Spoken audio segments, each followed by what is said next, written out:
and I don't have any notes in front of me because I'm running from one thing to another, but I'm going to call to order the meeting for the Human Rights Commission for the City of Iowa City on August 24th, 2021. I'm going to start with roll call of commissioners based on last name. If you're here, say here. If not, there will be silence. So Adil Adams, Jessica Andino, I'm here. Siri, Yes. and then how do you pronounce your last name? Brune. Brune, so Siri Yes. Brune. I'm here. Jason Glass. Here. Ashley Lindley. Mark Priest. Roger Lusala. I'm here. Bijou Maliavo. And then Tony. I'm so sorry, Tony. Every single time. Seven Topaneth here. Topaneth. Thank you. Every single time. I'm going to start by opening up the agenda, which Stephanie, I don't know since we have Zoom if we're allowed to also project the agenda or not for others in the audience. If not, that's okay. It's a technology thing. Yeah, I have That's okay. handouts of the agenda. Just because I don't want to disturb it. That's totally fine. And at 5:32, we are welcoming Mark Priest. Mark, you just passed by your chair right there. So perfect. We just did roll call. Do we not have approval of minutes on this one, Steph? Oh, there it is. Just a Discussion and reading of land acknowledgements. It's down there. Okay. Item number 2 on our agenda reads as reading a discussion of land acknowledgement. Today we have Commissioner Rivera here who has also worked on the land acknowledgement. Item number 2 on our agenda. It is a reworking of our last approved minutes. Is that correct, Commissioner Rivera? It should be correct, and I should read it as such. Okay, just want to make sure. We meet today in the community of Iowa City, which now occupies the homelands of Native American nations, whom we owe our commitment and dedication. The area of Iowa City was within the homelands of Iowa, Meskwaki, and Sauk, and because history is complex and time goes far beyond memory, we also acknowledge the ancient connections of those other indigenous peoples here. The history of broken treaties and forced removal that dispossessed indigenous peoples of their homelands was and is an act of colonization and genocide that we cannot erase.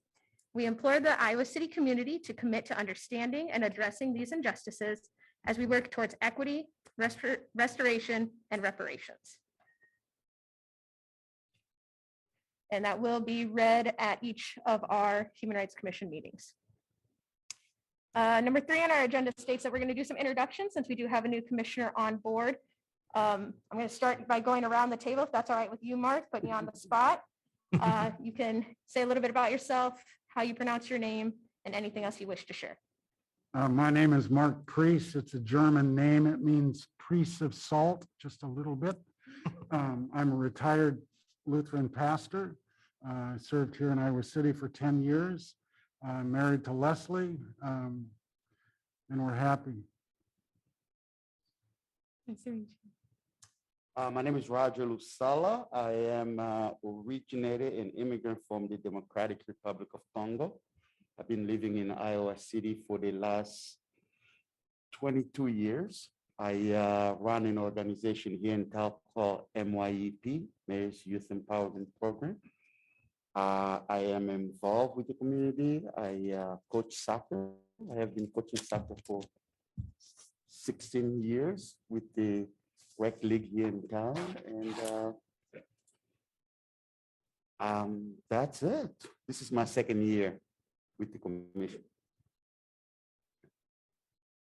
Oh, I am Siri Brune. Thank you for welcoming me to the commission.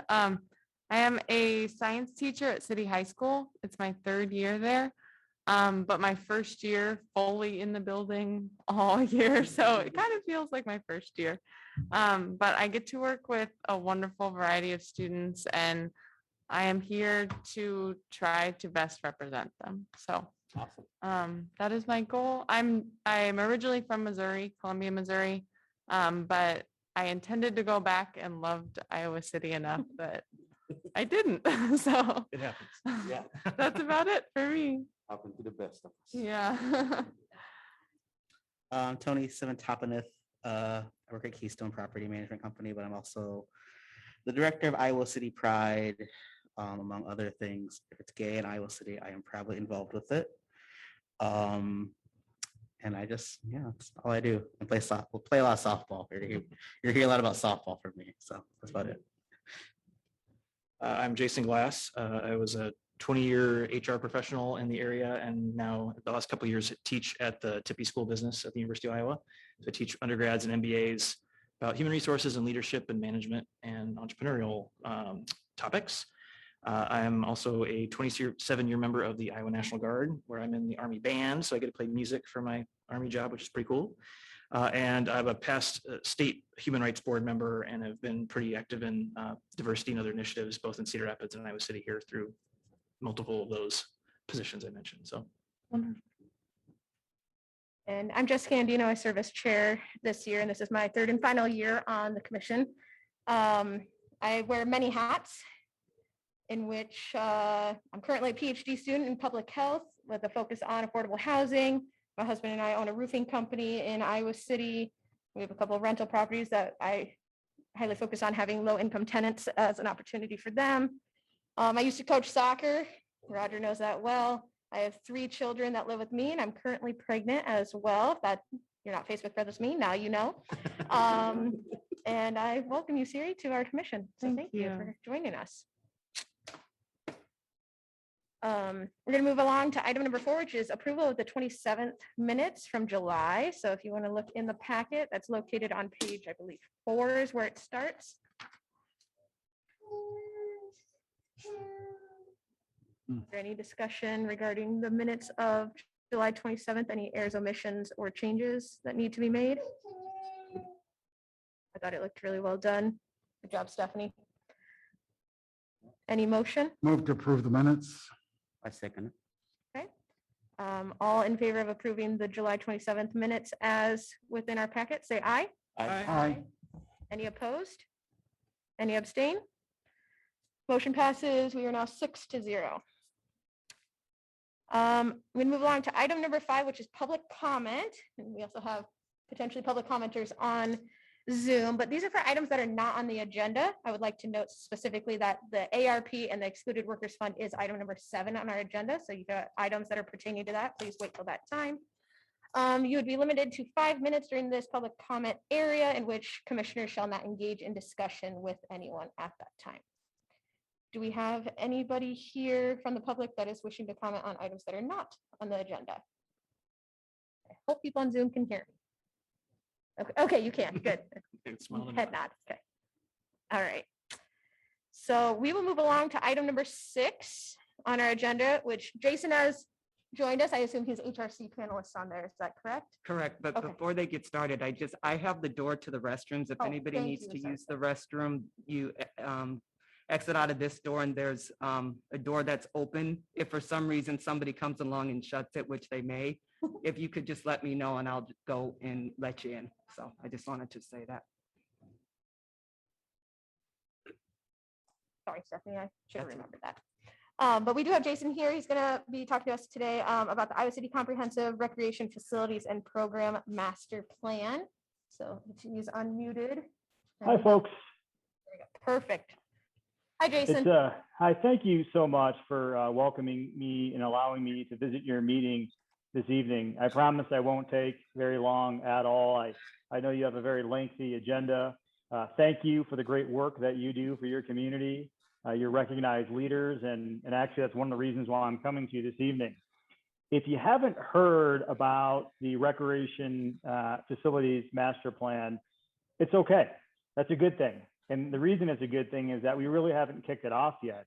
And in fact, Danielle and I are coming to you this evening in a way to gain your input as far as, generally speaking, what do you believe to be successful ways, important groups, important processes of how you engage your community?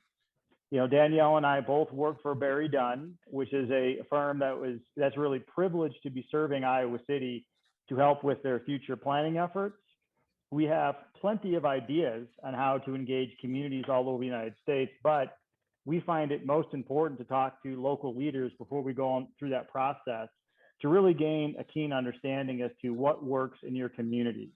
So that's what we want to do this evening, is just spend a few minutes listening to you as far as ideas that you think when you think about engaging the community to gain their input. And in this case, it's about future park and recreation facility and program services. What are some important things that come to your mind to make sure that we're doing our very best job to engage and listen with the community? Stephanie, by the way, to give her some kudos, has been fantastic. We've already had a number of conversations, and she allowed me to come in this evening to spend a few minutes with you. We've also had discussions with the steering team as far as the planning process goes. We've talked to Marcia in the neighborhoods, focusing on neighborhoods out of community development. We've spoken with Daisy out of the police department and a number of other folks around the city as far as city staff. And pretty soon we're about to go further to engage the larger community. So what we'd like to do is, again, listen tonight about ideas you have when you think about what's important to do in Iowa City when we engage folks. What should we really be doing? And one more thing, if you wouldn't mind, Danielle Wilson is with me this evening. She's the project manager for this master plan. And Danielle, did I miss anything? You know what, Jason, thanks for that.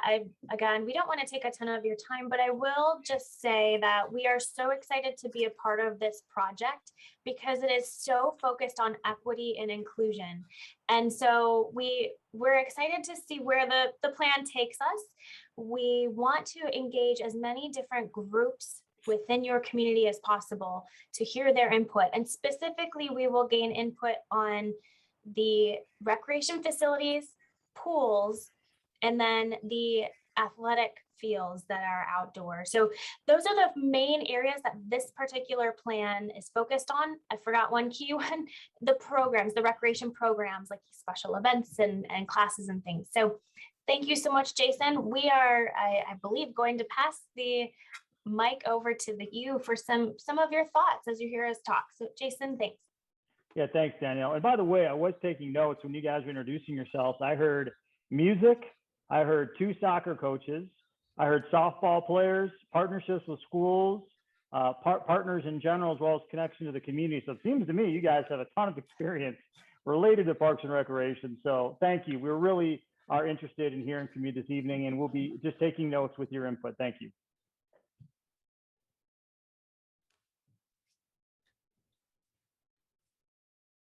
So, I guess I'll start with just a question. So are you looking for input on like how to engage the community and those kind of things, or specific recommendations for facilities or programs? Great question. Thank you for the opportunity to clarify. We're actually in the preliminary phase, and we thought it to be important to come to the Human Rights Commission of all boards to just simply get how to go about successful engagement in Iowa City. We'll come back to you later with every opportunity to give specific recommendations about recreation, but we really want to hear from you about what is successful processes of just general engagement of the community. Go ahead, Mark. One of the things I'm interested in is we've got a green initiative in Iowa City by our leadership.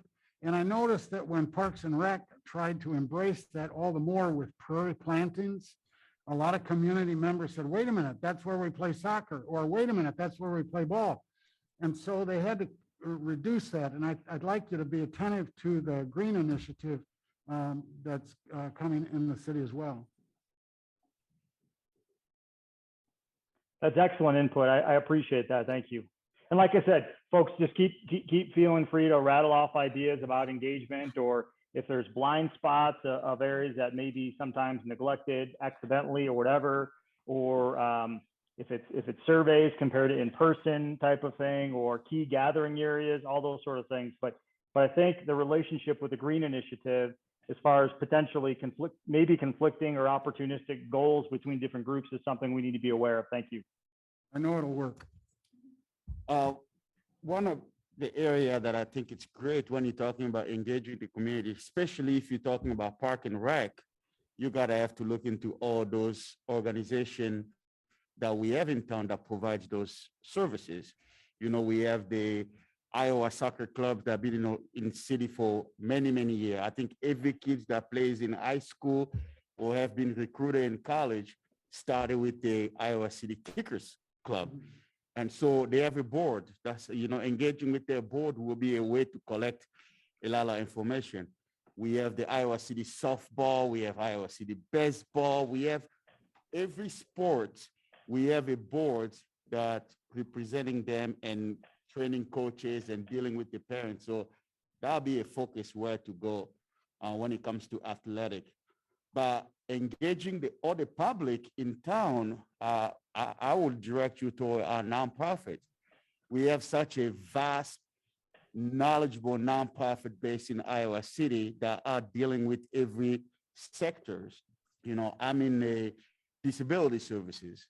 We do use special services, special program in the city of Iowa City, but also we have the disability provider organization that meets on a monthly basis to share idea. That'll be a way for you to engage the community on dealing with people with wheelchair disability and things like that that use our services. Then you can go talk to the homeless organization, dealing with homeless people, and also the youth services. We have the neighborhood centers. Iowa City doesn't lack any of those nonprofits that are providing great services.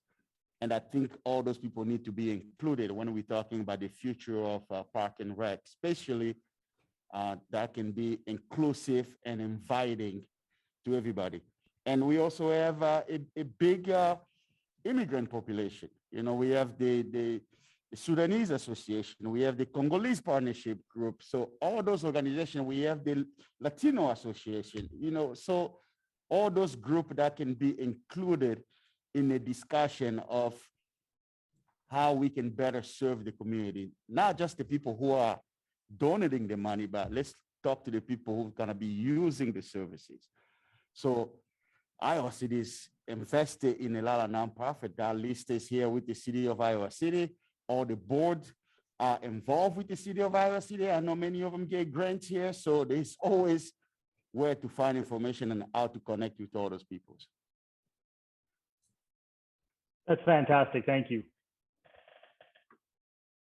I'll just add on to a couple of things too. You mentioned like the Sudanese community too. And I know just from, we have an annual grant process that we go through from the Human Rights Commission. So, and several of our grants have included youth sports and athletics. So I think about the Sudanese one in particular, that's been the last couple of years that they've requested funds for that. So I know they're very active with their own recreation activities within themselves. And I'm sure they're using some city facilities and fields for that too. So that'd be a good one. And then the South District Neighborhood Association, yes, obviously is a very active neighborhood association for a geographic space within the community. So so that'd be another one to reach out to. Me personally, I think, since the city is talking about developing the South District area, that will be an area to really invest in some park and recreational area to really push people to go toward there by bringing rec centers and fields on the South District. That would involve bringing in some economic development, bringing in businesses over there to employ people. So since that's the area that the city is looking next at investing and developing, if we're talking park and rec, how can we use all that information to really start a conversation about bringing up that area? It's a great idea. I mean, it's just bringing people from other parts of the community that may not Yes, go to South District. So yeah, those are the kind of things that bring people together and South District right now has some land to develop. How about we put some money on that area and put some parks out there? I know we have the soccer field right now in the South District. If you go over Sycamore, but there is no business around the soccer park for people to even go get coffee or go shop. We're bringing in 1,900 kids every weekend in the soccer field, but besides the vending that happening in the soccer field, there is nothing else around it.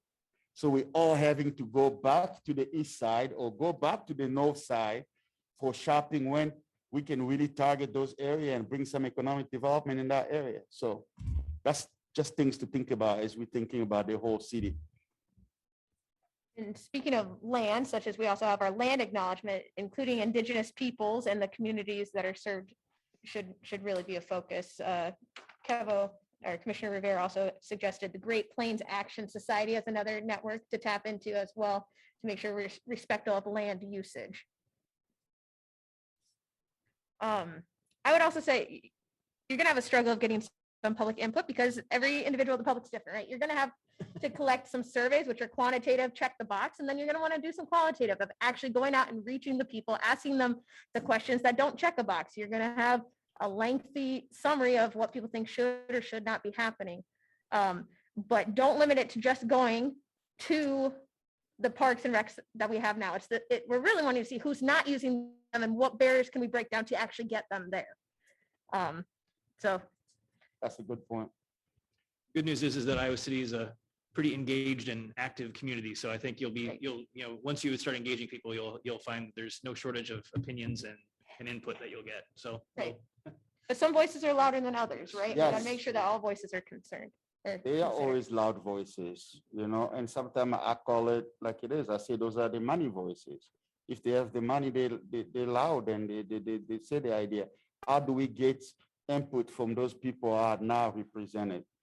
And those are the youth that are now represented in a marginalized area of town. How do we get the people who are working minimum wage involved in also utilizing their park and rec? How do we get transportation in that area? Because that's one of the areas that we're dealing with. I don't know if there's any bus that goes to the soccer field. So if you don't have a car, I don't think you can get out there. I know in the past when we have some organized teams with scholarship player, we had to get some people to volunteer to pick them up at the school because there's really no bus that goes out there. There's really now we got a bike trail that can go to the soccer field, but before we didn't have that. So those are all things that we need to really think about. Roger, we see that same thing with club sports as well, using that same facility, that there's no public transportation out there, or not on Saturdays when they have the game. So they might be able to get to the practices, but if nobody's picking them up because mom, dad, or whoever they live with is working, because those are typically lower income households that are on scholarship, the transportation is a really big barrier. So that's why involving the community, talking to those group that are in town, talking to the immigrant organization, talking to the South District, talking to the nonprofit organization, and talking to all those people, organizations that are serving the homeless. So. I think to that effect, it could also be interesting to use this as an opportunity to engage a series of classrooms, especially like if you were to go to a number of public school civics classrooms and use this as an opportunity to invite public comment. I find that a lot of my students have no recognition that public comment is an opportunity that exists for them. And if you could find a class that is included in general education so that every student at the school, no matter what other elective classes they may opt into, they are going to be in this class. I think you could both provide an opportunity and demonstrate and model public comment as something that everyone is entitled to, and also if we're trying to build something that and solicit input from people who are going to use it, I think we should be going to young people and also letting their public education educate them how to design the city they're going to live in. So it could be interesting to talk to some teachers, and I would be very happy to help with that.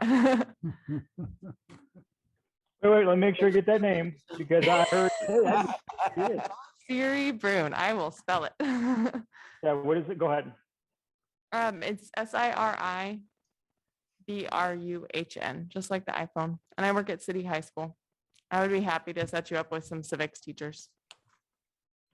Thank you very much. And folks, this is outstanding feedback, and I've just been typing away, and I just want to be fair to your overall agenda. Stephanie does have my email, and if there's more ideas, we want to hear them. And again, we wanted to make sure we were listening to you before we come to your community and say, this is what we plan on doing.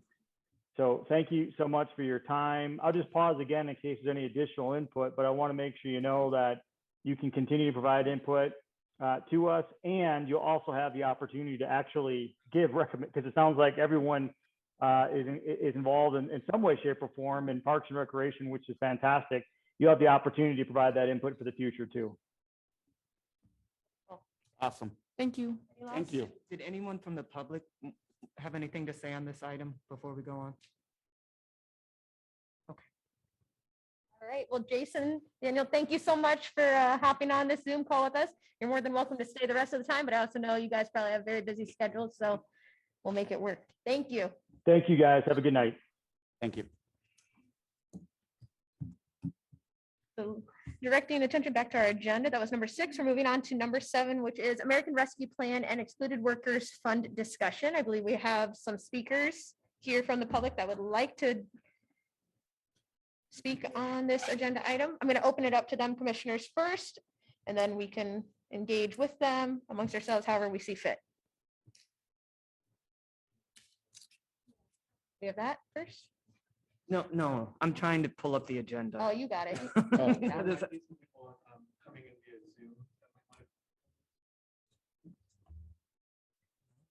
get back. Did I end it on Zoom and not realize it? Don't know. You I think you Minimize just that. need to go to the Zoom app. Zoom will be a different window. One next to it. There you go. There you Hey, go. We're good. Okay. people enter in as HRC panelists without a name. So you would have to unmute them if that is an individual that's on there that would wish to speak. Nope. Okay. Here we go. Somebody. Sorry, I just thought I'd listen in for a little while. So Yes, more than welcome. Kathy also has her hand raised. We have Manny as well. Okay. Does look like they're currently muted. If they do. They're panelists, so they should be able to unmute. So Manny and Kathy, you should have the capability to unmute yourselves when you would like to. Hey, Manny. Perfect. Okay. Kevo, I'm kind of letting you do what you got to do right now. Okay.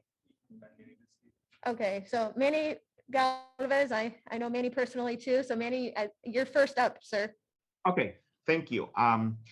Well, first, I want to say thank you for giving us the opportunity to express our demand and why it's important to talk about this. And I'm here before I start to support the excluded worker fund in the city. And I want to tell you something like it's very important that you are addressing this matter in our city. And it's important that to say like we need to take action just right away, because my understanding is like the city has this like funds to support essential workers in the city. And I think that we need to acknowledge that many people in our city, in our county cannot wait. And I think like we need to do as much we can to guarantee like all these families, these essential workers, like they were in the front line for all the pandemic, they receive some support. And as I said before, I believe that to support all these families, all these workers is a real strong message like we can send to the state and to the country. And I want to repeat again and again, we cannot start a new, I would say like a new era, a new foundation of this country if we forget all these people. We cannot talk about solidarity. We cannot talk about like we are a nation if we forget all these workers that they were working so hard. Maybe you and I, we have privilege to be at home, but thousands of people, they didn't have that privilege. So I think like I would like to request in all the levels that is possible, that legally, and I can understand all these levels like this commission can have, and to openly support this initiative, to support all these workers. And I hope you can openly support this in all the levels like you can, in the administration, legally, and push the city that we cannot wait, the families they cannot wait, the workers they cannot wait, because they need the help and the money is over there for them. And I think again, It's the minimum thing like we can do for them.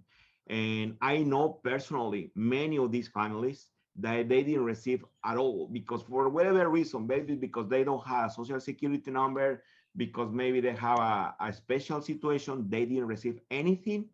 And I think it's a justice issue in our city that we can address. And by the way, we need to understand that all this situation is also a human right issue. It's a crisis over there with many of these families. So hopefully this commission, they can say openly that they can support, again, just know maybe in all these levels, if it's legally in some way, like maybe a letter or something, but the people, they need to know that we are doing something for them. Thank you. Thank you, Manny. Thanks, Manny. Good evening, commissioners. My name is Kathy Leeson, and I'm a pediatrician here at the Stead Family Children's Hospital. I wanted to thank you for allowing us to be here today and even just listening to your comments about Park and Rec and hearing your opinions about equity. Commissioner Brune, you talked about going to the place where people can easily speak their minds. You talk about going to the classroom to solicit information from the teenagers. We want to reach out to solicit information and the concerns from the community, from the immigrants. Commissioner Lusala, you talked about the loud voices in town who have money often have a say. Here we have a lot of people without money who don't have a say. Commissioner Andino, you talked about breaking down barriers to look for who is not represented in our policies, in our guidance on how we build the city. And this is how we can do this. And also, Commissioner Andino, you talked about transportation barriers, not getting access to the soccer park and things like that. Immigrant workers also face transportation barriers. All of these are very clear examples of policies that fundamentally are not addressing all people that reside within Johnson County. And as per our most recent update with the Excluded Workers Fund, it's unfortunate that we do encounter the Board of Supervisors from the Johnson County, the City Council, all laying out a very clear timeline based on how office work works, based on how government works. Except this fails to recognize the needs, the discrepant needs that our immigrant workers face. We need to place a foundation of equity for all residents. I hope that you all agree with that. And if that is our mission, then we need to be able to offer assistance, more assistance to those who need more help and less assistance to those who don't need as much. And so when we brought that up and we were faced with the notion that the General Assistance Fund is accessible, is equitable, is sufficient for our immigrant workers, one doesn't have to look very far to know that a voucher of $35 doesn't get you anywhere. $800 for any family greater than 4 people, and maybe at the most you get 3 of those allocations of funds, does not compare to anything that summatively are our stimulus checks, our child tax benefits, hazard pay for those who did receive some, all of those, and unemployment insurance. Those things are not equitable. And I think we need to look at how our community builds our policies to support everyone in the community. It was very heartfelt to hear all of you speak to that and to speak to finding what the barriers are and breaking those down. And here we're trying to break them down. And so we protest that there is a human rights violation by sticking with a timeline that doesn't meet the needs of the people. And we have information from our immigrant workers to support that. And finally, as a pediatrician, I focus on the health and the wealth and the mind growth of all of our pediatric patients, the future. Whenever our children experience insecurity in food, in housing, They cannot think about school. They cannot think about recreation. When they're unsafe and insecure with the poverty situation that is very near and dear to them, probably, how do we anticipate that they will succeed? We're teachers here. We're community leaders here. We seek and implore your commitment to dedicate time and effort to support the children and the families in our community who are truly suffering. They're invisible because they do everything for us. They're behind the scenes. They don't come out to play at the soccer league because their parents are working. We don't see them in the community. So how do we speak for them? By changing our policies. Can we do that? And that's where we're imploring for your guidance and your support.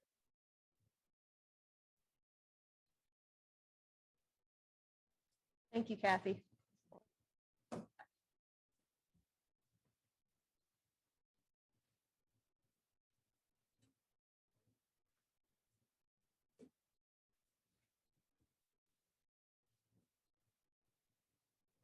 You can move that chair too if you want to set.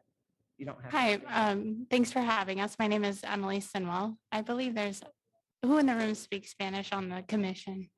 Yeah, and thank you for being here. So I'm going to be providing language access for Niñosca and some other folks that are here to talk about their experience. Buenas tardes, mi nombre es Ninosca Campos. Yo soy la persona que presentó la queja ante los derechos humanos en contra del supervisor Sullivan. Good afternoon. My name is Niñosca Campos. I am the person that presented the complaint against the county supervisor, Rod Sullivan. Porque creo que es inaudito de que una persona, sin conocerlo a uno, como él lo hizo, que él no me conoce a mí, y yo lo conozco a él haya escrito una nota en Twitter hablando mal de mi persona sin conocerme. And Jessica, feel free to correct anything I missed. I didn't catch that first word, but what Niñosca is saying that she feels that it's unjust that someone would write something, Rod Sullivan, in Twitter about someone that he doesn't know. Entonces aquí un poquito de mi historia, lo que es no él, no lo que él escribió en Twitter. So I'm going to tell you a little bit about my story, not the one that Rod Sullivan wrote in Twitter. Vine al estado de Iowa desde Honduras en mayo del 2019 con mis dos hijos y mi esposo. I came to Iowa in May of 2019 with my husband and 2 kids. Mi esposo fue deportado por ICE en el 2020, antes de la pandemia, quedando yo sola con mis 2 hijos durante la pandemia. My husband was deported by ICE immigration right before the pandemic started. I was left alone with my 2 kids. Tal vez el supervisor Sullivan, él no sabe tal vez lo crítico que fue para mí todo lo que fue la travesía del coronavirus. I don't think that Supervisor Rod Sullivan knew really what I went through during the COVID-19 pandemic. Él escribió algo acerca de mi seguro. Eso a él no le interesa, porque yo soy una trabajadora esencial excluida durante la pandemia. He wrote something about my social security number. Jessica, will you help me out here? I didn't catch, correct me if I'm wrong, but I feel kind of under the light for some reason. Okay. And that doesn't really have anything to do with the fact that I'm an excluded and essential worker. Porque durante la pandemia yo trabajaba en un restaurante en el downtown. Cuando la gobernadora mandó a cerrar los restaurantes, nosotros quedamos sin trabajo. I was working in a restaurant downtown when the governor closed the restaurants, and I was left without work. Estuve sin trabajo 2 meses. No tuve opción al desempleo. I was without work for 2 months. I didn't have the option to receive unemployment. Pero tenía 2 hijos que mantener, tenía 2 hijos que me pedían comida, tenía mi bill de apartamento que pagar y sabía que nadie me iba a ayudar. I had 2 kids that I had to feed. I knew that they would still need food. I also had bills to pay for my apartment. Asimismo, no pude quedarme en la casa. Tuve que salir a pesar de no tener, a pesar de que sabía que me podía enfermar y enfermar a mis hijos, tuve que salir a buscar trabajo. I didn't have the option to stay at home, even though it was a really hard decision. I had to go out during the pandemic and find work. Sabiendo que nosotros, los inmigrantes, la comunidad latina, no tenemos, si nos enfermamos, pues lastimosamente nosotros no tenemos un seguro médico. Just pointing out that a lot of immigrants, the Latino community, we don't have medical benefits if we get sick during the pandemic. Y asimismo salí a buscar trabajo, busqué trabajos momentáneos, pues la gente tenía miedo al COVID, limpié apartamentos, trabajé en un hotel en aquel tiempo de que tenía habitaciones solo para enfermos del COVID. Nonetheless, I went out to look for, temporary work or moments here and there, cleaning houses. Some people, because of the pandemic, were afraid that, to have people come in and clean. I also cleaned hotel rooms of COVID-19 sick patients. Por eso digo que nosotros la comunidad latina, nosotros nos llevamos la peor parte del coronavirus. That's what I am saying, that the Latino immigrant community, we had the worst part of the pandemic. Por no tener ningún beneficio a nada. We didn't have any benefits, none. Luego de eso, me tocaba viajar desde mi apartamento a conseguir trabajo en McDonald's. Me hacía 1 hora caminando. Later, I did find work in McDonald's. I walked an hour to get there to go to work. Por un sueldo de $10.20 la hora. For a salary of $10.20 an hour. Luego alguien me regaló una bicicleta para poder viajar desde mi apartamento hasta McDonald's. I was given a bicycle, gifted a bicycle so I could ride to work, to my apartment to work McDonald's. Luego he tenido de que tener 2 trabajos en Iowa City porque los salarios son muy bajos y con un trabajo no voy a sobrevivir, ni voy a pagar mis biles, ni mantener a mis hijos. To add on to that, I have to have 2 jobs in Iowa City just so I can make ends meet and maintain my kids. Ya que lastimosamente nuestro salario es mínimo, trabajamos por poco, pero la necesidad nos hace trabajar. It's unfortunate that our salary is very low, but we do it out of necessity. Entonces yo pienso que no es justo, así como el supervisor Sullivan se puso a decir en Twitter. I don't think it's just that Supervisor Rob Sullivan put on Twitter. Que nos discriminen de esa manera. Yo pido justicia para mí, para mis familias, para las familias latinas, porque no es justo que nos discriminen por nuestras razas, por nuestros colores, solo porque nosotros seamos hispanos. Repito. It's not fair that he discriminates against us because we're Latino immigrants. Porque no es justo que se nos discrimine por nuestra raza, por nuestro color. Or that he discriminates us because of the color of our skin or our race. Porque nosotros no venimos a este país a molestar, nosotros venimos a este país a trabajar. We don't come to this country to bother anyone, we come to work. Nosotros venimos a levantar la economía de Estados Unidos. We come to carry the economy of the United States. Porque si bien es cierto, la gente se hace de ojos ciegos, pero el trabajo más duro de este país que lo realiza somos nosotros los inmigrantes. And as part of that, but something about, I think she said, people are blind to who's doing the real work here in the United States. Entonces no es necesario darse cuenta que nosotros somos los que hacemos que funcione la economía de este país. En este caso, nosotros, todos nosotros, somos trabajadores esenciales del estado de Iowa porque nosotros es aquí donde nosotros residimos. We are all of us here in this room are workers of the state of Iowa. We reside here. así como se nos toma en cuenta para nuestros impuestos, así como se nos toma en cuenta para hacer el trabajo duro, porque donde yo trabajo, si ustedes van, solo somos gente hispana. Nosotros somos los que hacemos los peores trabajos, trabajos que ustedes no saben tal vez lo que es ir a limpiar un servicio. Si yo les enseñara las imágenes a ustedes de lo que yo limpio, créanme que ustedes de que entran y miran, dicen, yo no le entro a esto. We pay taxes. You wouldn't believe the kind of work that we do. If I showed you pictures of the things that we clean, you wouldn't even enter those rooms. Entonces no es justo que se nos discrimine solo porque somos latinos. Somos trabajadores excluidos de este estado. Somos trabajadores esenciales que aportamos trabajo a este estado. It's not fair that you discriminate against us. We are excluded workers in the state of Iowa, and we are essential workers in Iowa. Entonces mi queja ante los derechos humanos es porque nadie puede andar cuestionando a nadie sin conocerla. No pueden andar hablando de las personas sin saber lo que es, hace y ha sido de la vida de aquella persona. So my complaint for you today is that nobody should be questioning anyone without listening to them and getting to know them.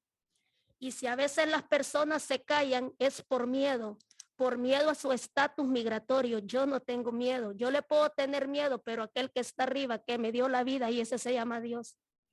Some people kind of fall or leave behind because they're scared to come out because of their immigration status. I'm not scared. I'm here. I have God here with me. I'm not scared. Bueno, y eso ha sido todo. Muchas gracias. That's all. Thank you so much. Pues yo quiero decir muchas gracias por tus comentarios. I want to say thank you for her comments.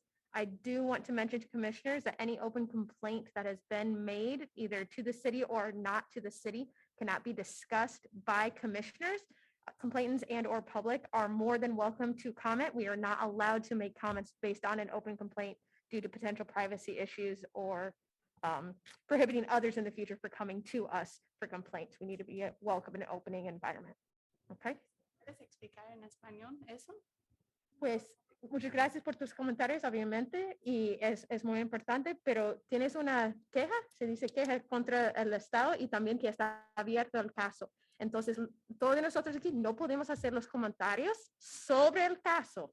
Sobre los otros casos sí, pero sobre el caso no podemos hablar porque está abierto todavía. Y no solo tu caso, son todos los casos que están hechos por el Departamento de los Derechos Humanos, solo por privacidad para la gente, ¿ok? Ok, solo para saber. No, Por no decir es que ellos- no queremos, es Ajá. que no podemos. Por decir, ellos están escuchando, pero no pueden Ya. responder.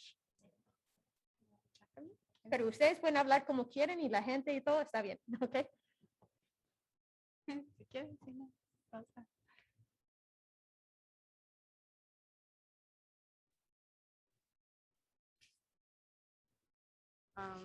Hola, mi nombre es Ingrid Jacqueline Ochoa. Vivo aquí en la ciudad de Iowa City. Hi, my name is Ingrid Jacqueline. I live here in Iowa City. Pues mi condición aquí ha sido muy crítica desde que empezó la pandemia. Me enfermé del COVID y fueron días muy duros porque no tenía dónde vivir con mis hijos. My condition here has been really hard. I got sick during the pandemic and I've been struggling with my 2 kids. Yo me recuperé en mi casa porque como pues yo soy un emigrante más que no tiene documentos ni nada de eso. Yo me recuperé sola con mis hijos porque a mis hijos también les dio el COVID y por no tener seguro social no pude ir al hospital, me recuperé en mi casa. I had to recover from COVID in my home because I'm an immigrant here. I don't have papers. I'm undocumented. My kids got sick too, and they recovered at home as well. Yo trabajaba en el Hotel Marriott y cuando empezó la pandemia, nada más fue un tiempo, a mínimo 15 días más durante la pandemia y ahí me despidieron y desde entonces no he podido tener un trabajo seguro. I was working at the Marriott Hotel, and soon after the pandemic started, I was let go and couldn't find work since. Y hasta el día de hoy no he tenido un trabajo estable. Trabajé en el roofing después de que me despidieron en el hotel. Dañé mi columna, se me salieron 2 discos de mi columna. Hasta el día de hoy no puedo seguir trabajando. Since then, I haven't had a stable job. I started working in roofing when I hurt my back and had two problems with 2 of the discs in my back. And it's been very difficult. Y ahora pues ayer cortaron mi luz por el simple hecho de no tener papeles. Cortaron mi luz de mi casa, de mi apartamento, y se dañó la mitad de mi comida, lo poco que tenía en mi refri. Well, yesterday they cut my light off just because I didn't have papers. They cut my light off and lost some of my food. Y por solo no tener un seguro social, cortaron mi luz, porque no es porque yo tenga mis biles atrasados, simplemente por no tener un seguro social. Y pues, no sé, pero simplemente no sé ni qué decir porque siento que fueron muy racistas conmigo ayer cuando yo llamé y dije que yo no debía nada, que yo tenía todos mis biles pagados y aún así fueron y la quitaron. They cut my light off because I didn't have a social security number. It's not because my bills were behind. I don't even know kind of what to say. I called yesterday and they were very racist and wouldn't help me because I didn't have a social security number. Y lo mismo como todos, ¿verdad? Lo único que queremos es el apoyo de ustedes por los trabajadores excluidos que somos todos y que se nos está negando ese derecho. Así como los demás tienen sus derechos, nosotros también. And just like everyone here is asking, we're excluded workers and we would like the same rights and benefits as other people. We deserve that as well. Yo solo les digo hoy en esta tarde, me disculpan si los he ofendido y que pongan su mano en su corazón, en su conciencia y tengan un poquito de consideración contra nosotros. Es todo. Gracias. I'm just going to say, and I hope I don't offend anyone, but if you could just put, your hand at your heart a little bit and have a little bit of consideration for what we're going through.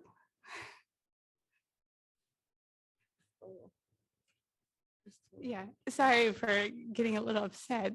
I've interpreted a lot, and so it's just getting a little hard. Yo puedo contar un poco sobre tu historia.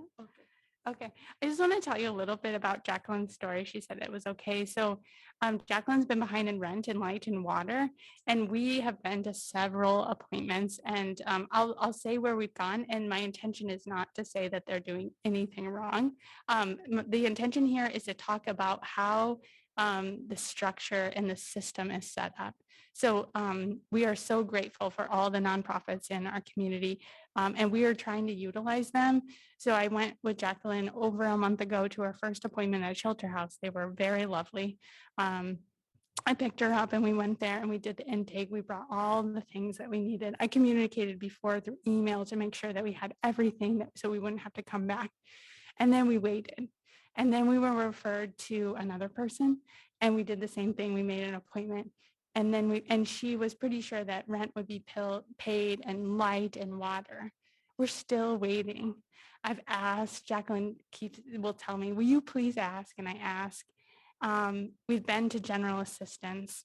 It doesn't pay bills if they're not in their name. Jacqueline cannot get her light in her name because she doesn't have a social security number. This is a very common thing. I'm sure you've heard about it. So last night, Jacqueline called me and said her light, her electricity went out and all the food had gone bad in it. They just got light today, so they slept without air. And I called Shelter House and, I texted them. It was so great because you can text them and she couldn't help obviously. And there wasn't much I could do either, but she did reassure me that, if she loses the food, she'd go to the crisis center. But Jacqueline doesn't. I mean, it's hard for people to go to the crisis center because of the types of food or the expired food. This is what we hear. So again, there's no blame on like specific organizations or people. I just think we really need to rethink how we're doing things and how we are equitable, really. So thank you. Sorry. Rosa, ¿quieres hablar? I hope that background was a little helpful. Jessica, would you be able to apologize for my? Si tiene un clase para ser maestra, entonces ella va a salir porque a las 6:30 ella ocupa salir, pero no es Sí, sale. sobre ustedes, solo tiene un conflicto hoy día, ¿ok? Lo siento, dice ella. Hola, mi nombre es Rosa, soy de Guatemala. Hi, my name is Rosa. I'm from Guatemala. Voy a contar un poco sobre lo que pasé por la pandemia. I'm going to talk a little bit about what happened to me during the pandemic. Desde el año pasado, el marzo 4, mi esposo fue deportado. Since last year, March 4th, my husband was deported. Y mi bebé tenía 3 meses. My baby was 3 months old. Y me quedé sola en el apartamento y ya no sabía qué hacer. Y aparte por la pandemia, yo no podía trabajar. I was left alone in my apartment, and then here comes the pandemic, and I didn't know what to do. Desde entonces alguien me dijo que viniera aquí a Iowa City porque yo vivía en Cedar Rapids. Somebody told me about coming to Iowa City to live.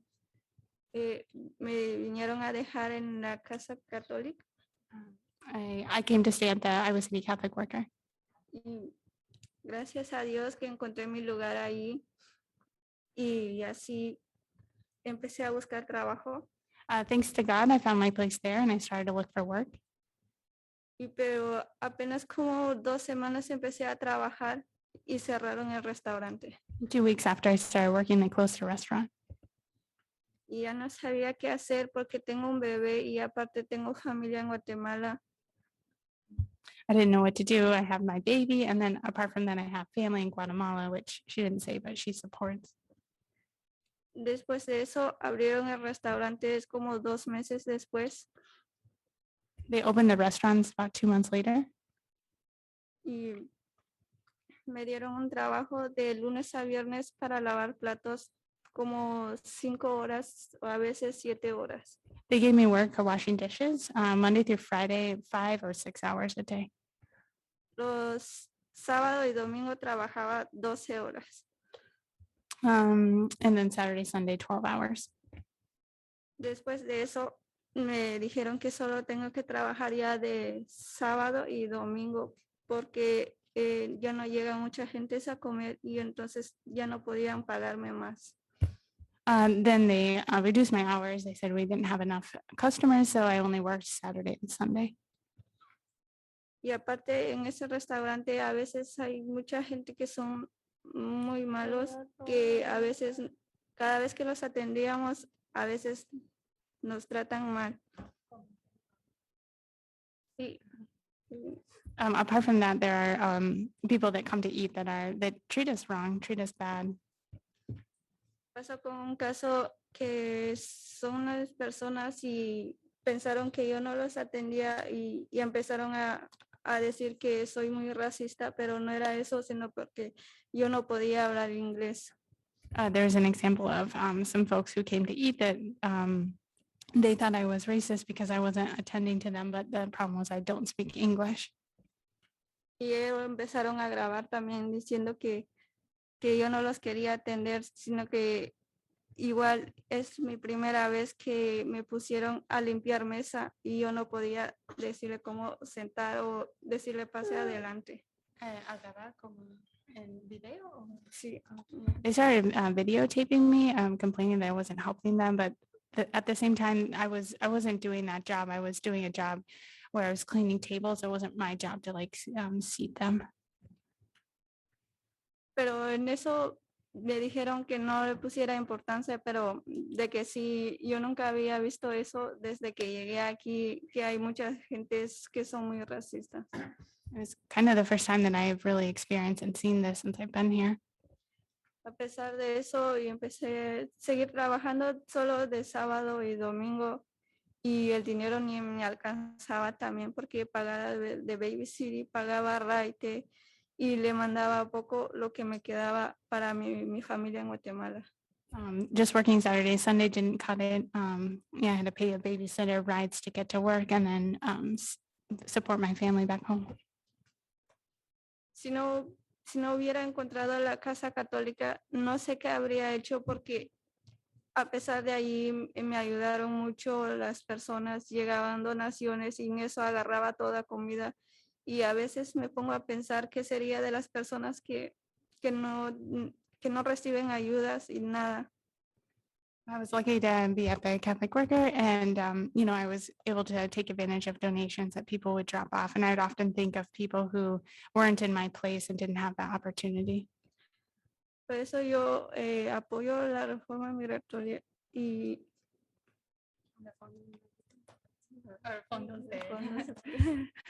Because of this, I support the Excluded Workers Fund. Muchas gracias. ¿Alguien más quiere hablar?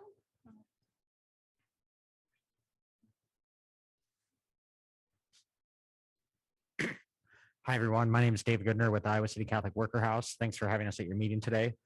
Low-wage excluded workers of color living in crisis in Johnson County cannot wait until November before American Rescue Plan money is released to them in the form of direct cash assistance. We know from the experience of the pandemic relief that direct cash assistance is not only the moral thing to do, it's economically the thing that makes the most sense. It's the number one way to alleviate poverty and recover from the economic crisis that the pandemic fallout kind of caused. And in fact, since everyone else got stimulus checks except for the undocumented immigrants and previously incarcerated people, not giving them that same support that certainly I got and that my family got is hindering our economic recovery. We know that low-wage workers, every dollar that's invested in them produces close to $1.50 in economic output. To the local community. It's money that's going to be spent locally at local businesses, the places where people get their hair cut, where they buy groceries, where they go out to eat. All of those businesses are going to be supported. So our full plan for a $54 million excluded workers fund is the only comprehensive plan on the table in this community to deliver that pandemic relief to the excluded workers who are left behind, and also making transformational investments in wages through pandemic pay raises, housing through more affordable housing projects, transportation. Our plan included $3 million for expanding public transit so that workers like Ninyoska don't have to ride a bicycle at 4 a.m. They can get to work on Sundays. They can get to work on the evenings. Farming, agrarian reform for indigenous people. We stole the land from them and then made African slaves work it so white people could profit. And we could use the American Rescue Plan to give some of that money back, to give some of that land back and prefigure the world that we all want to see. But while we continue to work together to pass a fully funded $54 million excluded workers fund, we want to come here tonight to ask you for your immediate support tonight to direct Johnson County and Iowa City to create an $8 million pilot project right now with no restrictions, in order to meet the urgent need that we're hearing about so much, because we can't wait until the end of October for the county to finish their decision making. And the city of Iowa City, the city manager's office is going to present their plan to the city council on September 7th, 2 weeks from tonight. So that's before your all's next meeting. If you want to give the city input, tonight's the night to do it. So we ask you to take a stand with us. Washington's Excluded Workers Fund, the state of Washington, is one potential model that could be replicated here. Their program was established between state and local governments who funded the website and funded the program, and the leading immigrant workers coalition, similar to our Excluded Workers Coalition. They created a website where people could apply, and there's a third-party data group administering the applications over the phone and the internet. The only requirements were proof of identity and proof of residency, which is the same as our Johnson County Community ID program, specifically made to benefit the immigrant community. We have a model for those bare bone requirements that we can replicate, and a self-certification of need. So the data firm also, they were taking thousands of applications in, but they would know right away through their system if there was a duplication, if there was a redundancy, if people that lived in the same house but were separate households, like they were roommates, if they applied, they were both eligible. If somebody from the same family applied twice, they could work with them to make sure that everybody got one check, but not, 10 of them or something. So it took out even the notion of fraud, which we don't believe would exist anyway, but it completely eliminates that as a possibility. So we ask you tonight if you could recommend to the city and Johnson County, if possible, for the immediate creation of this $8 million excluded workers pilot project without restrictions to meet the urgent need now. As the one that put together the numbers, I can explain that a little bit. We looked at how many immigrants were in Johnson County and the statewide rate for undocumented immigrants in that same population and just crunched the numbers. So we know there's at least 2,500 undocumented immigrants in Johnson County, that the vast majority of them worked throughout the pandemic and did not get unemployment insurance or stimulus checks. In the state of New York, which created the Excluded Workers Fund, they were eligible for pandemic relief close to $16,000 to include all of that unemployment. So we're only asking for $3,200 checks, which is why we get to about $8 million if we give $2,500, $3,200 checks. That's already cutting back from the amount of money that people like Ninyoska and Jacqueline and Cindy and Rosa deserve and were owed, except for their immigration status. And in fact, most of them paid into the unemployment fund and couldn't access the benefits from it.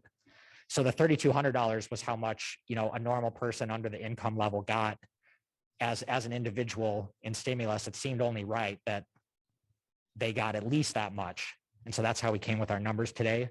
If you could give us something to go on before the conclusion of your meeting, it would really mean a lot. God bless you and thanks so much. Thank you. Is there anybody else from the public that wants to speak? ¿Alguien más que quieren hablar? No? Do we want to just open up to commissioners, and we can also have a dialogue back and forth? It's not limited. Just question and clarification here. And the $50 million that you're pushing, is that something you're pushing through the state of Iowa to get adopted, or where are you pushing that $50 million for the excluded workers? That's a good question. So the state of Iowa got like, I'd have to go look at the numbers. It's over $1 billion. Yes. Governor gets to decide how that gets spent. We need to have a statewide strategy for that money. But the 54 million is the total that Johnson County, Iowa City, Coralville, North Liberty, and all the different municipalities that make up Johnson County, like Solon, Shoeyville, Swisher, Tiffin, Yeah. Hills, Lone Tree, et cetera. Yeah, that's a collective bucket. So this is not the bill that you're pushing to the state. This is all the money that's coming to Johnson County that you asking to be all diverted to excluded workers. That's the overall proposal. And then you're asking tonight specifically about The 8 million the pilot. 8 million kind of, yep. So I got it. Yep. So obviously those are different entities that have to make those decisions Yes. about the money or to make the decision to pool that money together and use it for a common purpose. Right. Under our proposal, like if the city could pitch in 4 million and the county could pitch in 4 million, everybody shares. That was one of my questions too. I know that, because obviously you're asking for Iowa City and Johnson County to combine for that 8 million. So, so you're thinking just like 50-50 split. Obviously Johnson County is getting 30 and Iowa City is getting over 18, right, total. Or Iowa City second, but Iowa City also has the biggest bulk of immigrants working and living here. Fair. That's good. So Yep. the 50-50 split actually works out pretty fair for both. Did you have anything else, Roger? I'm going to just remind commissioners to utilize the mic, aka Roger. We do have Zoom participants and recordings. Thank you. Well, I wanted to say something too. This is at least the third time that I've heard from all of you. So thank you. I listened to the recording when you presented to the TRC. I was present at St. Patrick's for the listening session with Jeff Fruin, which is my home parish, by the way. In fact, our family pre-pandemic, when we were attending church a little more often, we sat right behind Dr. Lison's family, pretty much every Sunday.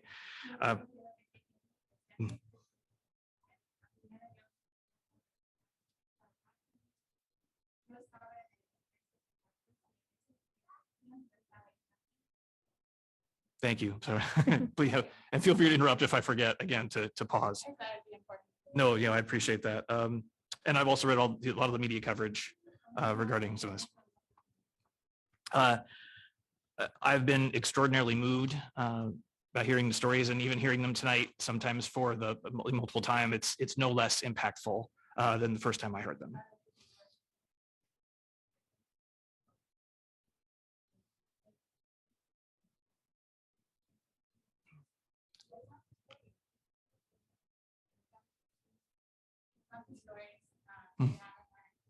I'm sure.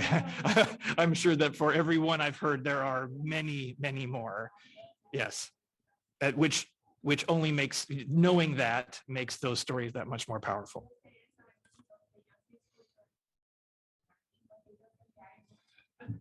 It's very interesting. The proposal for the pilot program, it was, I walked in tonight seeing that for the first time, so I hadn't seen that proposal before.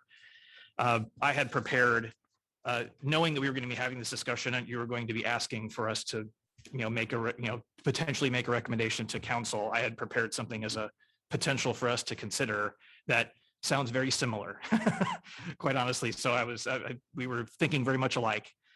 And if you'll bear with me, I'll read, it's a brief statement that I would want potentially for us to consider for a statement to the city council. And should I pause for you, so you can translate, or?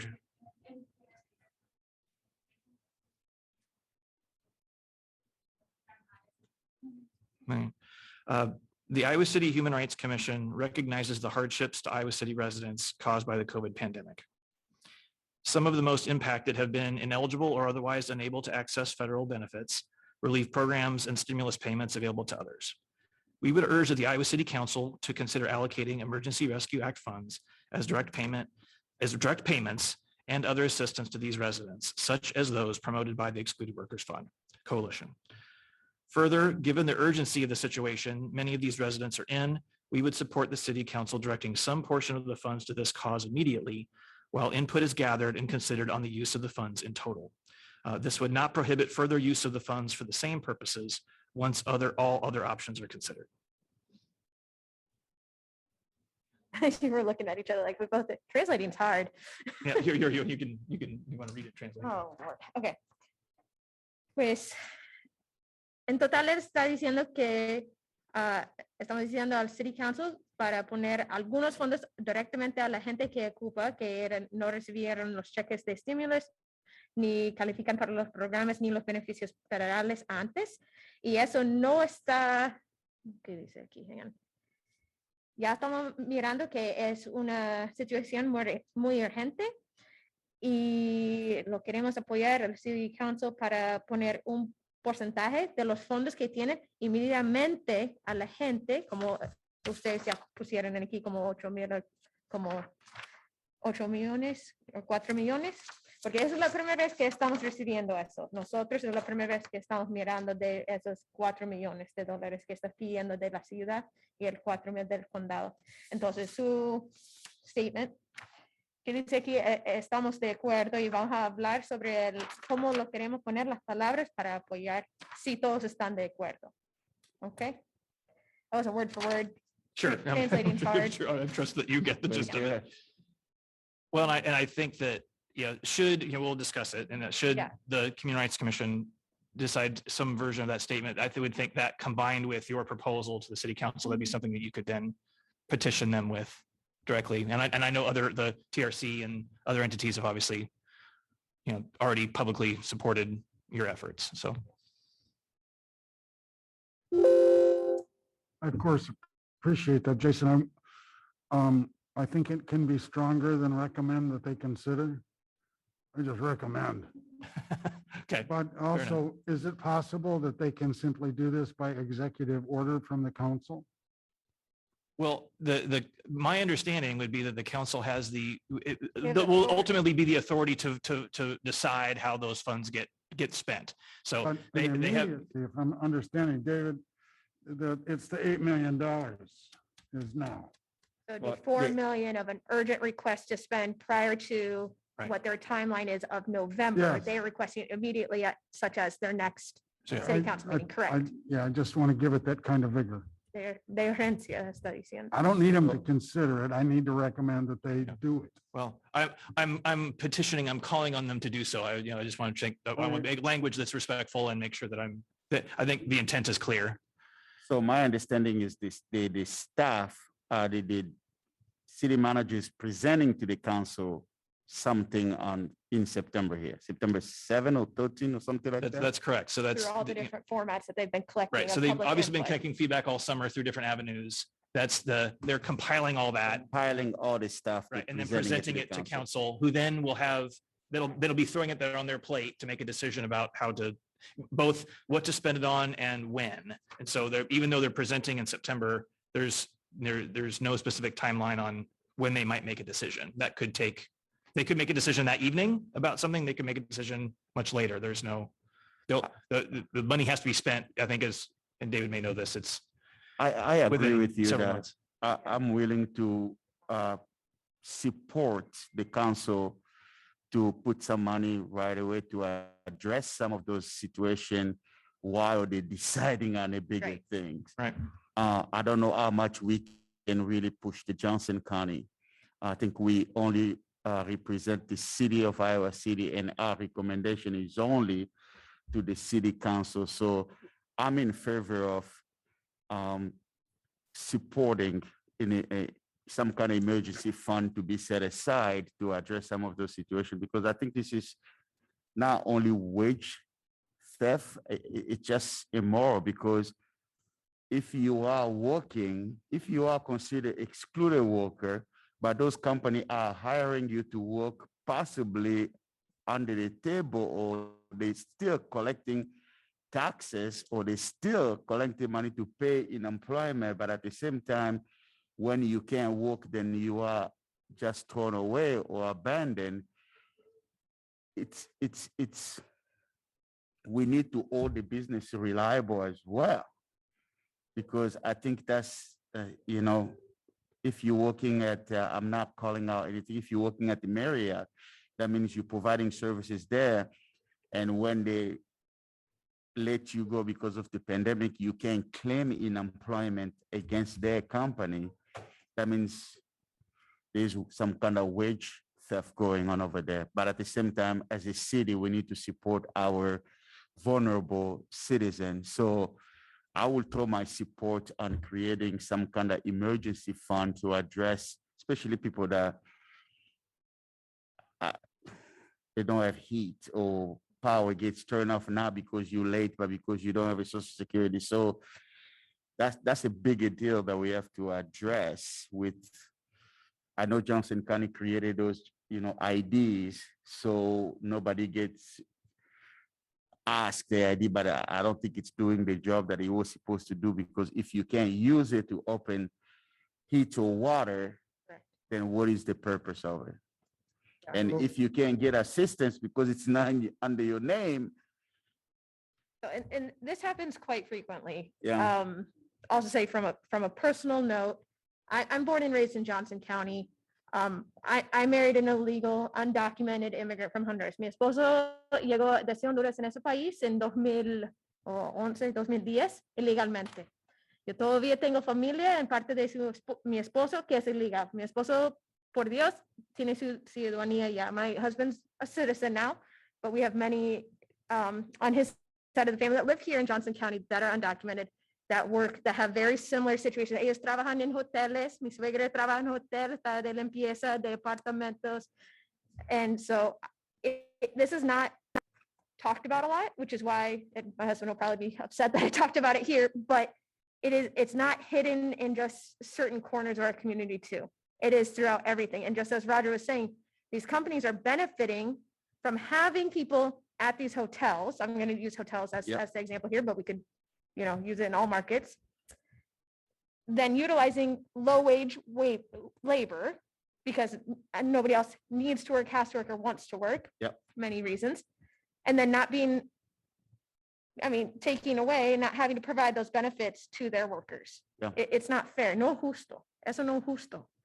So I know I interrupted Mark. So Mark, I'll let you I go. was I going to just ask wanted to say Roger, is that a form of a motion? Roger. No. Oh, Jason. Jason. Oh, Jason, sorry. Yes, I would. So I'll second it. Yeah, I would make a motion that we adopt this statement in support. I have a Well, question. Before we vote on that, can we discuss? We'll do a discussion. Can we put a number on it, or do we just make the motion? Well, so. Bijou had a question. Hang on one second. Go ahead. Sorry, Bijou. I just have a question about that statement. Is this the statement in support of having what Roger said, funding put aside for emergency for excluded workers, or is it specific for this organization, what they are asking? Is that what? I'll read the language just to be clear. So I said, urge the council to consider allocating Emergency Rescue Act funds as direct payments and other assistance to these residents, such as those proposed by the Excluded Workers Fund. So it wasn't an endorsement of the Excluded Workers Fund in total. So because I know there's a lot of other things that they have as line items in there, I was specific to the direct cash payments and the direct assistance, but it basically in line with what you've talked about for those direct payments. And then going on to say that the urgency that I would want I didn't put an amount in, so I know it's like I saw the statement here, and I kind of purposely didn't want to be that prescriptive to the council. I wanted them to be able to decide, and part of that would be them deciding on how much that they want to be contingent with Johnson County and those kind of things. That's a negotiation they have to undertake to make that happen. But mine was more of just urging the principle and then letting them decide. And I think that, like I said, that combined with this statement, if they presented it, would give them an option to go with this amount or some different one of their choosing. The reason why I'm asking is because there's other organization that's actually asking the same thing. So I was asking if it's specifically to this organization or just in Nope, general. not specifically. I just All right. referenced them because that's the one I'm aware of, and that it's That's all I yep. So I'm in favor of it. Okay. I have two things, if that's okay. One, I'm going to respond to Roger of asking, we can make recommendations, public comment to the county. Yes. We are not in control of the county, much like we're not in control of the city. We may include it within any of our formal notes. We could do press releases. It can be put out there, such as the TRC has made comments in conjunction with other agencies to what they believe is right in our community. And our community, you can think of as the whole state, whatever you wish. So Yes. if we want to include the county, we may. We are one of the only, or actually the only Human Rights Commission in Johnson County. Correct? Is that true? In Johnson County? In Johnson County? Does Coralville have any Human Rights Commission? Stephanie, would you know? I'm unaware. I don't believe so. They have a human rights ordinance. But Yeah, not a- but Human not a Rights commission. They have a Ordinance, but human not a rights commission. I believe we do have a little bit of weight by being here. And then number two, I have a question. Tengo una pregunta aquí. So distribution and coordination of funds, such as within the state of Washington's excluded worker funds, states that a third party will be administering these applications. It also shows in here that all the money requested, the 4 million from each entity, would go directly, 3,200 times 2,500 is that amount. Who would be distributing these funds? Who is in charge? What is, I just want to know what the plan is. There are so many nonprofits doing great things. Bijou's on the president of CWJ. I'm there sometimes too. There's a lot of different things. I'm calling it out. There's a lot of different things going on, and I don't want it to be put onto an agency that doesn't have the capacity or there's no payment for them. I want to make sure that it's handled in an appropriate manner. So sorry to put you on the Yeah. spot. I mean, so Washington's just one example of many, but they're the third party administrator. Like the person can choose, do they want a check sent them in the mail? Do they want a debit card sent to them in the mail? Do they want a direct deposit directly into their bank account? They can choose which one, and that third party administrator makes the transaction happen. What the government does is they put all the money into the fund, and then they also help fund the website that the coalition group, like whatever, had a part in too, like the language and stuff, but the government doesn't have the access to anybody's names or anything like that. In New York, at a statewide level, they just did it as like an unemployment insurance. So there was no third parties at all. It was just done directly by state the administered. government, which I think is the most simplest way to do it. The difference is at a local level, whether the city or the county has the capacity to create an unemployment insurance system from scratch. Yeah. The way the state already has a system in place to build on. Right, and you But would be able to use the state one for multiple reasons. Yeah. But yeah, because it'd be specific to this county and Yeah. I think you that's get just my cooperation concern. anyway. Well, I Yeah, so think, yeah. go ahead. So all the money would go directly to the people Great. through this system. So, yeah, that's my only concern is that administration, who's doing this? I don't want to take, would it be Catholic Worker House? Would it be a coalition? Who's actually doing this distribution, the checking of residency, all of that. So that takes time. People should be paid for their time as we're discussing here today. Yeah, I think so. Yeah. You were talking about the amount. So were you saying you don't want to, you want to let the city determine the amount, or will you make a recommendation on an amount? So I specifically didn't include a dollar amount recommendation in there. I mean, I came in and saw the statement with a dollar amount recommendation, which I was saying combined with our support in general, and then if Would you, you feel comfortable adding what we have in our, for the amount? I don't know that I'm ready to say what the correct amount is, and I was, well, it's up to the city to decide anyway, right? Anyway. Well, I don't know. I could see it either way. I think sometimes if we're too prescriptive, then, you know, it. Because we've already said something about 2 million, right? Well, Johnson, that was a Johnson County, yeah. Johnson County, not Iowa City. Johnson County. Can you talk to the microphones? Since we're Please. recording. Sure. Thank you. Gotta love recording. So the 2 million that was recommended, that was Johnson County? Well, and it wasn't, It was 4 million. Yeah. It was 4 million Johnson County, possibly 4 million Iowa City to no, make the. that's 8 million. this, there's a different, she's talking about something different, which Wow. is in the news here the last couple of days. Oh. The Johnson County had published some of the Yes, I input saw they've gotten that. from their departments in Right, Johnson County, and one right. of those was 2 a million. potential $2 million Yeah. for this. And that's so to the general fund, wasn't it? Wasn't it? that was for The like, assistant I fund. believe it was for direct cash Yes. payments. right? Yeah, which wouldn't even come close. So that's why I was saying that.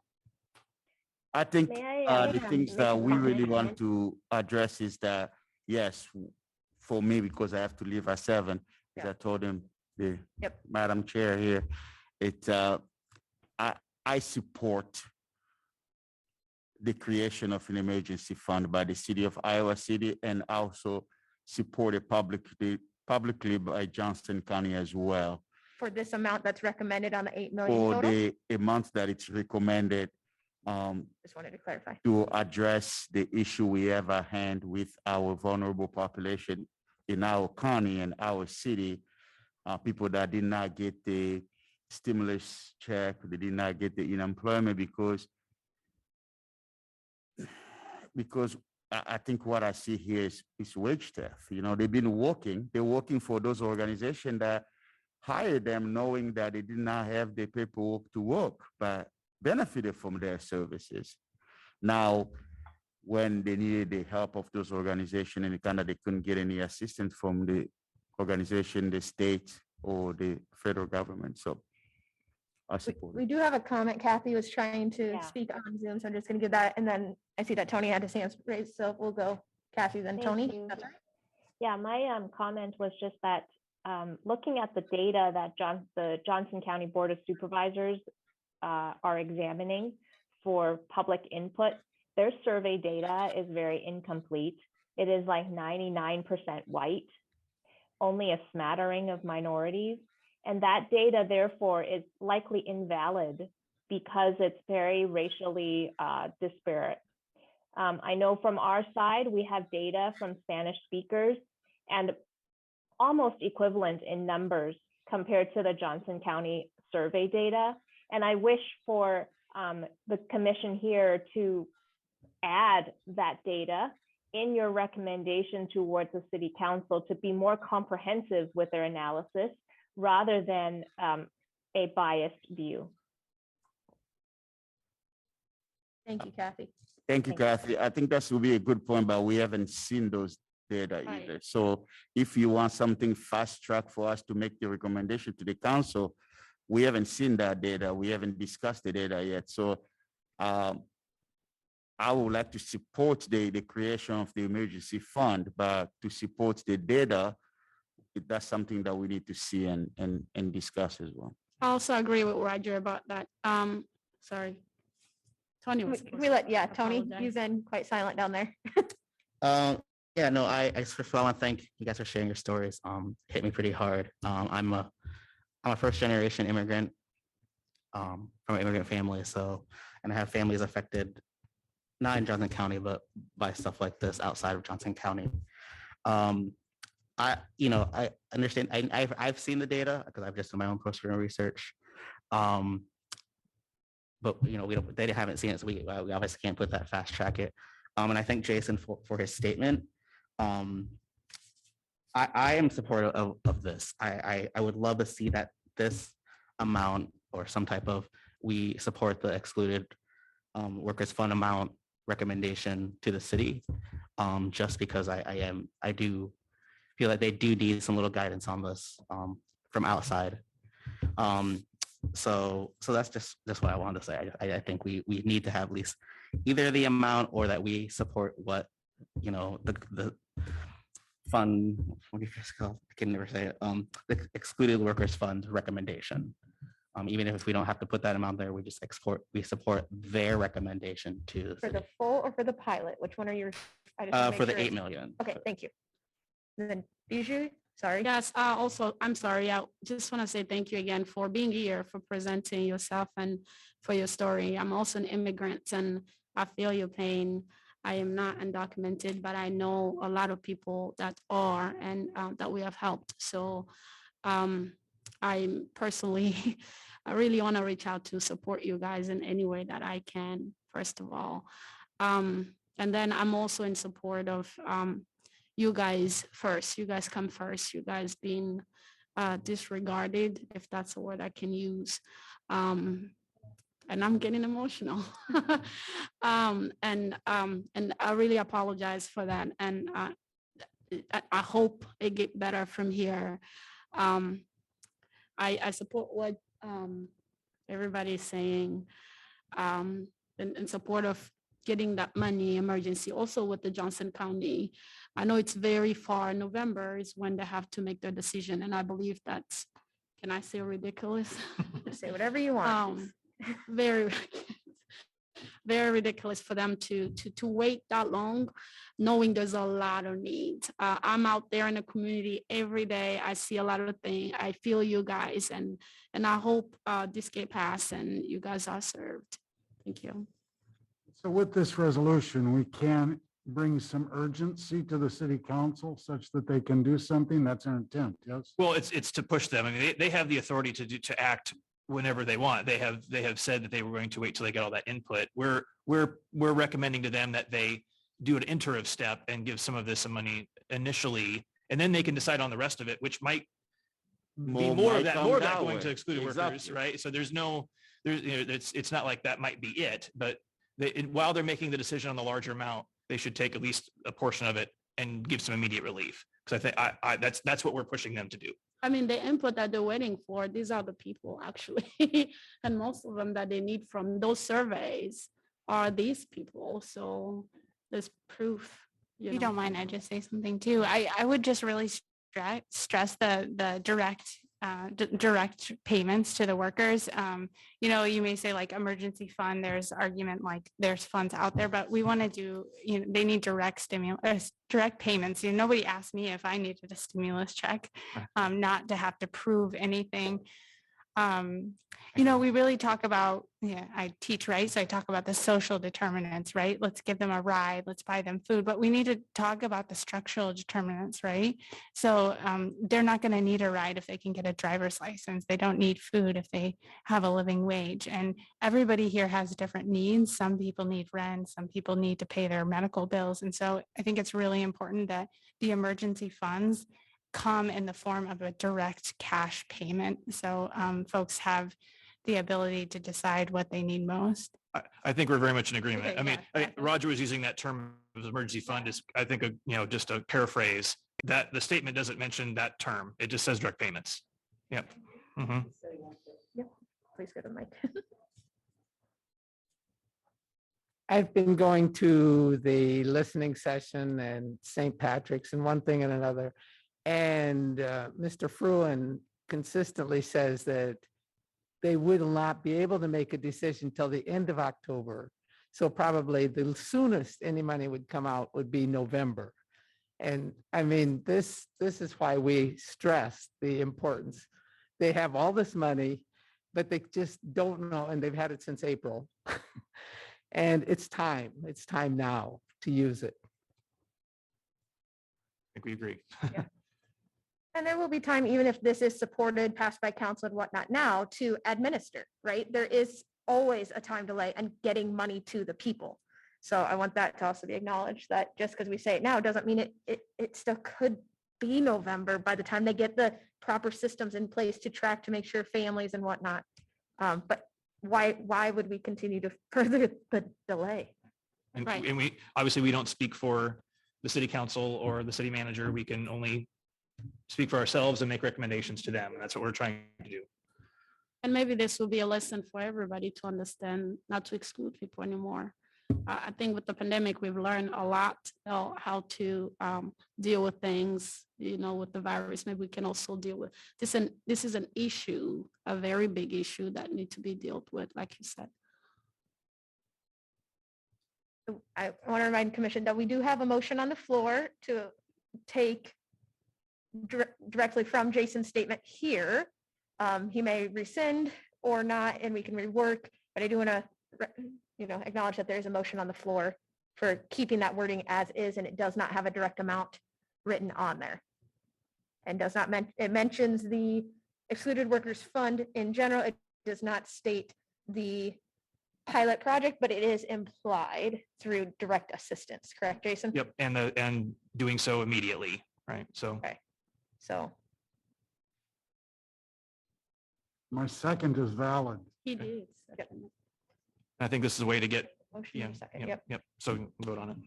Okay. Is there further discussion from Commission on the motion at hand? Just want to make sure. Okay, so I'd rather put a number. Sorry, I'd rather put the number. I want to put the 4 million in. I don't see why not. I agree with that. I want to put a number in Friendly there. amendment. You want an amendment on your second? Sorry. Just trying to figure out how to put it in there, but In the amount how, of. how about if we, so nice sentence that we had urgently, as direct payments and other assistance to these residents, such as the $4 million promoted by the Excluded Workers Fund Coalition. Furthermore, I would like to encourage City Council to encourage Johnson County to also contribute $4 million of their funding in similar manner, same way, whatever you want to say wordsmithing wise. I like the such as better. Such as, Yeah. I mean, we can within, the city is the biggest city in Johnson County. The city is going to say, we want to push you. Somebody's going to listen. Hopefully, right? So such as the $4 million promoted by the Excluded Workers Fund Coalition, we also urge Johnson County to We also encourage the City Council to encourage the city council to encourage. Okay. encourage to encourage. That sounds terrible, Yeah, but that's kind of, that's wordsmithing. I think that, to me, I want to be careful that we Tell don't, them what to do. well, and that's part of it. And then the Why other don't part you is just use we the over word wordsmith this to the point. I think the point is being made. I couldn't hear you, Mark. I'm sorry. Use the word urge. Urge. He likes urge. Are we okay with having a sentence in there added in support of us pushing Johnson County to also Sure. match these funds? You mean, you say pushing the Johnson? Urge. Urge. Urge. Well, one of the things I want to do is I just want to stand up and honor you for being here. Thank you.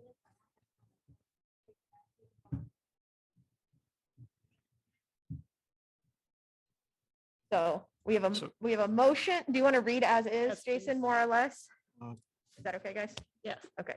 So I don't have this written, but, so we urge, I would say, blah, blah, blah, blah, funds as direct payments and other assistance to these residents, such as so should I say the pilot program? Because that would then reference exactly the It would language. be the So the excluded worker such fund pilot as project. the $8 million pilot program promoted by the Excluded Workers Fund Coalition, which includes, which includes support from the from Johnson County. And I think that says it successfully and is in line with their statement. Includes And then support from Johnson certainly they, County. Okay. the city council Okay, can read the lengthier statement from And Excluded this would Workers be Fund for the included with detail. it, yes, as an attachment to. Well, it'll be in our minutes anyway, so it'll be part of the recommendation. Sí, entonces estamos apoyando de hacer un statement Is that acceptable to everybody? para el City Council que va a decir que lo queremos apoyar a ustedes y al pilot project. el proyecto de 4 millones de la ciudad y también tenemos una orientación ahí que dice también preguntando el apoyo desde el condado. No solo nosotros, pero para el total de 8 millones. Ok. 4 mil de ellos y 4 mil de nosotros. Es solo una recomendación. No tenemos el poder, pero tenemos un voz. Okay. So I have a question, Jason. So the I'll be back. worker fund pilot project. We must pause if Yep. If you leave the room, we lose quorum, They so, don't have a quorum, so they can either pause and you can. which is why I'm trying. Can we? I know. I'll just We're gonna stand be here over all here in night. the corner. We Don't can- look. no. Let her just finish her sentence. We'll take then a 2 or 3 minute break. Is that cool? Okay, thank you. Go, Bijou, go. The $1 million excluded workers fund pilot project, is this idea from a group, right? Or is it? They have a coalition that they're working Right, together so on. for me, I don't feel right to put that in there because to me, I feel like it's excluding other groups that might also have an idea. I don't know if putting that in the statement is specified just that particular group. So I think it helps. So I get your concern, and I think it's worded in a way that isn't prescriptive because it says. Is it such as? Such as, so that direct payments to assist, such as the $8 million private program. So it's saying that we want to do something. This is Like this. something like this. And so if they decide that they want to use a different agency, if there are other competing things, it Other leaves the door coalition. open for that. Does that make sense? It does, but I don't know. If you, yeah. I feel. Okay. Why wouldn't you support the coalitions? Can you go to the You mic? got to go to the mic to, sorry. I mean, this is the Exclude Workers Coalition. This is, what we've brought forward. What I'm hearing is that you support it, but then you don't want to write it. So what I understood from specifically from Bijou's comment, that there are other agencies, organizations, coalitions within the community that also have similar plans or are asking money for similar individuals. And she does not want to other them or only fully support you. She wants to be inclusive of all different groups that are requesting funds for this reason, right? I guess I just don't, as far as I'm concerned, the only group that's requesting direct payments, cash payments, is the Excluded Workers Fund. Bijou, are you aware of other groups, I don't know organizations? if I should say, but yes. Just say, okay, you don't have to list them, obviously. So yes is the answer. So there are other coalitions that are looking at some form of direct payment. I'm not against anything. I agree what you're Just wants to saying. be And even inclusive. if there weren't, I'm just one of those people that I like to look at things generally, so it doesn't create issue. Why we just what you say, because somebody else, if it's everybody it's the same thing as the 30 million that they have. Everybody can get something out of it, not just some people. Nothing against, like I'm for anything that you guys are saying. It's just the wording. For me, I feel like it's kind of excluding others. I don't know. The group represents workers and we're asking for workers. So we're not talking about other nonprofits. We're talking about direct stimulus payments for excluded and essential workers.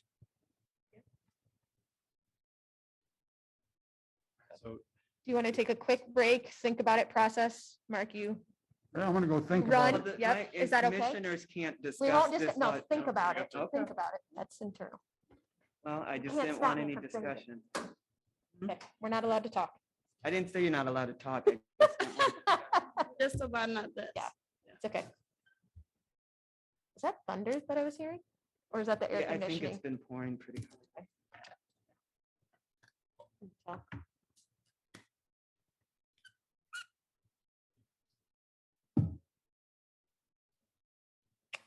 You got my phone number?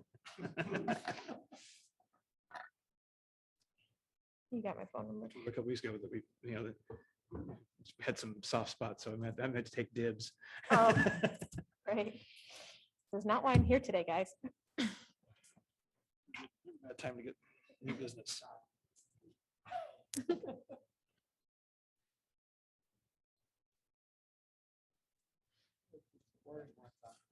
¿De qué parte de Honduras anda? ¿De dónde? ¿De Tela? No, ok. La familia de mi esposo es de San Pedro Sula, más o menos, de Villanueva de Cortés allí. Ujú. Ujú. Ujú. I know, wow. Sí, yo soy de aquí. Ni soy latina, pero puedo hablar un poquito. Pero no. We're just talking where they're from. ¿Qué? De Villanueva también, no.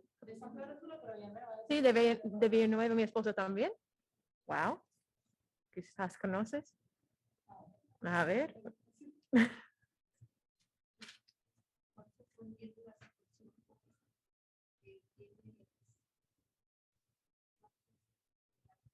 Ujú, ujú.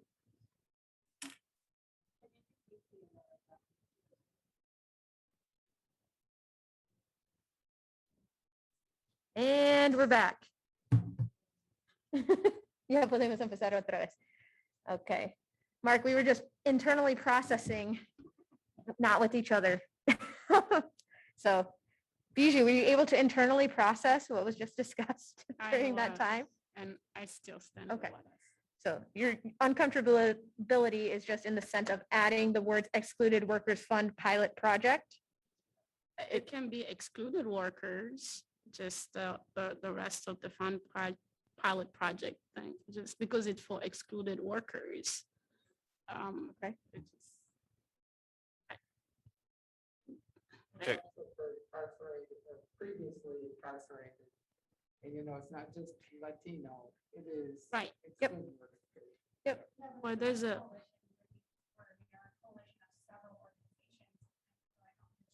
And encourage anybody to go to the mic, sorry. Yeah, I mean, I would agree that, I mean, the reason we're making this recommendation is because of the presentation that we heard tonight. If they hadn't put this on the agenda and we hadn't heard from them, we probably wouldn't be speaking about it, or, so, but, It's our coalition, and I mean, this is the Excluded Workers Coalition, and so if you're not going to support what we're, I mean, I don't understand why you wouldn't include our name. This is them. This is who you're seeing right here. I have included your name in this This is thing. a coalition right here in front of you, and there's hundreds of other people that have been to these listening sessions, and nobody wants to listen to us, and everybody wants to leave our name out. I mean, that doesn't make any sense for me. I'm listening to you. Something I didn't, please, because you'll need to respond to my question. It's a coalition. Is it a coalition of individuals or is it a coalition of groups? Both. If you look at the back of here, they have a list of their Of all the other groups. supporters. So they have 16. Oh, so it's this list is what you're referring to. And did you see it, Jason? I did. This is what you're counting as your coalition. Did you see it? Did you may? So I was trying to word it in a way that gave space to both. That it specifically mentioned the Excluded Workers Fund Coalition as the model that we're talking about, but still saying things that using the phrases such as, so that gives them some space that if they want to do something different, or if there are other organizations, then there's space for that, right? So we're not being, I think, but I worry that we risk by trying to debate a specific word to be that's prescriptive about an amount or those kind of things, that it diminishes from the overall recommendation, which we're all in agreement with. And I don't want that to come across as we're not supportive of what we just heard tonight. So that's why I try to word it in a way that, that both honored what we heard and the organization that's been pushing this, but also honors the city council's ability to make different decisions or to direct things in a slightly different way. I want city council to see our recommendation and pull this up. And I'm afraid without having it capitalized as the Excluded Workers Fund pilot program, they won't pull this up. Because this has a lot of info. And that's my concern, is that they won't directly relate it to this. They're going to have this general idea of what is excluded workers, and it won't be fully supported. Then we attach, it's part, like I said, Right. it's part of our minutes, Right. and we attach this Right. as part of the I recommendation. feel like they would do that then if it is explicit as Right. you have written, Yep. but opposed by Bijou, and that's okay. Bijou. And they can, that way they can read it and make their own decisions. Are you saying that with that statement, if that word is not included, even though we attach this, they will not read this? So you'd be comfortable with attaching that, but not including Yeah, it within the I have statement? no problem with it. Yeah. Okay. So we just return to the kind of the original statement and then attach. I mean, if they'll be able to read it, I mean, I want them They should, I mean, to. it'll be part of their packet. So Well, Right. can we, during our recommendation, also make sure that our recommendation and an attachment is involved within the city council's items that they receive? Well, I mean, it would be in there twice then, because it would. Yeah, but yeah, it's not a problem. It will be duplicated. Or somewhere else in their packet that they can refer to on that day if they're considering approval, I think it's extremely unlikely that the city council isn't already, having that within their yeah, packet? and they're pretty well aware of this discussion. I would have to think. So But it's not a I don't think they're going to miss it. The pilot project is different than the 54 million allocation. I just want to Yes. be But I- sure of that. Okay, so there's still a motion on the table. Mark, you had amended your motion to include amendment of words. What was your intent on that second with the amendment? Did you include? I was the- trying to accommodate what we were having in the conversation, Right, and I just wanted to move it along. okay. I just don't know from a motioning standpoint where we stand. You haven't voted. Okay, but what are we voting on? On the amended as Jason will read right now? Yes, please. I honestly don't know where we landed with where we're including the You get, pilot. you were the original motioner. You will read it as is. You need a so- majority vote. It can read either So way. as I read this sentence that we would urge, in addition to other language, we would urge the Iowa City Council to consider allocating Emergency Rescue Fund Act funds as direct payments and other assistance to these residents, such as promoted by the Excluded Workers Fund Coalition in conjunction with Johnson County. And then we make assure that the Excluded Worker Fund one is, and this is what we're referencing. Is Pilot the project. statement that they presented to us.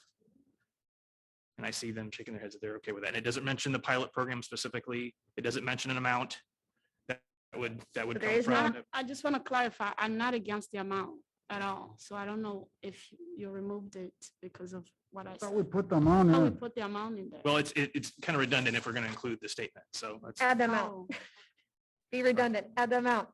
any other, we get amendment number 20. Sorry. Fine. Other assistance to You're a these residents, such as the $8 million pilot program promoted by the Excluded Workers Fund Coalition in conjunction with Johnson County. There you go. Thank you. Yeah, that's what I That looks really, seconded. that's what you had I seconded. did. So the motion on the floor, we will now take a vote. If you are in favor with as written, which included such as the Excluded Workers Fund and the total amount of 8 million shared by Johnson County, as written by Jason and will be typed up by Jason and sent to Stephanie by Jason. Correct.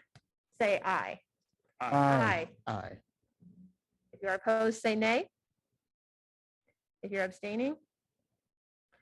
Motion passes, where are we at now? 5-0.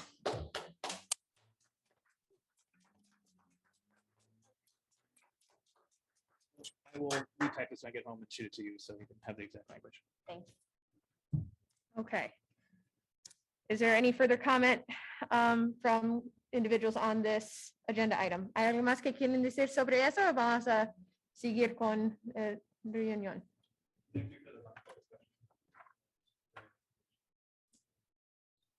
De nada. Righty. So we are going to move along to item number 8 on our, muchas gracias por venir. Okay, on to number 8 of our agenda, which is subcommittees. We're going to go in order as which they're presented on our Housing has agenda. nothing to report. Housing. What? I'm sorry. Housing has nothing to report. Nothing at housing. Both commissioners for the, well, excuse me, sorry, anti-racism committee. I believe they are not present. And then health equity.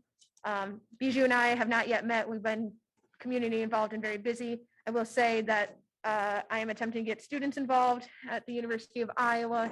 We have an orientation for the Health Equity Advancement Lab on Friday. So trying to get more student involvement there. Item number 9 on the agenda. Whew, that was a lot, guys. Okay. Yep, thank you. Thank you. Have a good night. Commission statement in support of Black Lives Matter. We've included this within our packet. each month. It would be item number 8. Is that just a continuation of an endorsement of the, I believe so, and to always remind our commission to continue until a world that is just is achieved in solidarity with the Black Lives Matter movement. One other thing I do want to mention here too is that because if you haven't yet seen it or need to have it called up, Stephanie sent out a report. I've had to see my email to read it. It's a month or two ago about the update around like restructuring the police and some of the updates to the 17-point resolution. There was something you sent out. Right, and I just had a chance to start looking at it, but I would encourage everybody to, if you didn't have to see that when Stephanie sent it out, to take a look at it, because I thought there was a lot of good information there. Some what to chew on. I'll say that. Any other commissioner comments on item number 9? If not, we'll move along to item number 10 on our agenda, which is the social justice racial equity grant reports, which were fiscal year 21. That should be the final report. Is that correct, Stephanie, for some of these? Or are these The quarterlies? final reports for all of them that are in your packet. yes. Okay. So starting on page 7, if you're looking at the agenda, Antelope Lending Library, More pictures. more pictures. Hey, it gets us every time. Us. Pandemic put a lot of these organizations in a little bit of a bind. I feel like everybody has pivoted and transitioned well, given the circumstances and the limited technology of some of the individuals they serve.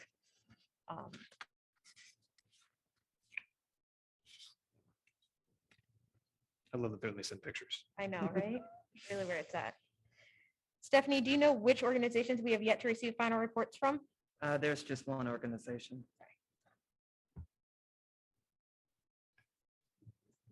Okay. Do we have any comments, questions, or concerns regarding the annual or the end of grant period reports from any of these organizations included within our packet? Keep sending pictures. Okay, got it. Perfect. All righty, we are going to move along to item number 11, which is National Hispanic Heritage, American Heritage Proclamation, which I think I'm doing. Correct, on September 7th, and it will be at the, At the senior center. yes, correct. Okay. Oh. Sorry. Let there be Hi, light. everyone. Jeez. Sorry. I thought about that. I received it last time. I didn't say That'd be anything. really cool. Yeah, I may. We'll see. So Jason has proposed that I receive the proclamation in both English and Spanish. I will consider, I get nervous speaking in Spanish. We'll see. Fair Masks help though. Masks are wonderful for public speaking. Covers a couple of It does. the syntax errors. Lovely. Manny's still here with us? I'm sorry. I see that Manny is still online. I'm unaware if he can hear us, but. Yeah, he can hear. I hope Okay, yeah, so. he can hear. Good. All right. Manny's going to promote Latino Fest. I know that. Number 12, Human Rights Breakfast. So that is scheduled for Wednesday, October 27th at 7:30 in the morning, and it will be here at City Hall. It will just be a ceremony, so it will just be commissioners and honorees. We just kind of don't know if we're moving forward or backwards. And so to book a venue or to even expect people to come to a venue, even if you had one. So it's going to be, it will still be live broadcast, so it will still be a program, but it will just be you, the honorees, and, whoever they choose to bring. But Did you say a date? I'm sorry. yeah, the 27th of October. October. Okay, thank you. And nominations are due September 30th. And those I saw went out. Yes. So you may promote them through social Yes, media, through your I might be networks. meaning to do that's a good reminder. So we'll vote on those in September, October meeting. Typically, we form a smaller commission or a subgroup, working group that will look over the applications in a non-quorum setting. Okay. We're more than welcome to serve if you would wish to. So just so everybody sees, I'm the only participant, so I'm going to shut the Zoom down. It was more of a courtesy to Okay. allow Public commenters and things.